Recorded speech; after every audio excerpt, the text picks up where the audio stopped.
Yeah, overall, I would like to say there's total collapse of law and order. The Chief Minister can do nothing about it.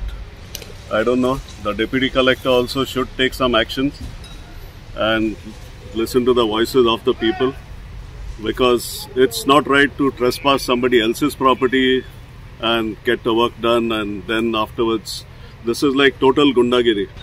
People are agitated. Authorities must understand that whichever the authority is there, the central government or whoever, they cannot at their will enter heritage areas and ancestral properties and do construction without even intimating the owners. They are encroached, criminally trespass and encroached these areas. And today what we see is gross violation of every act in the land. Now what are these laws for? Let us be like the Wild West. That is what the government, I think, is thinking. The PSI was here.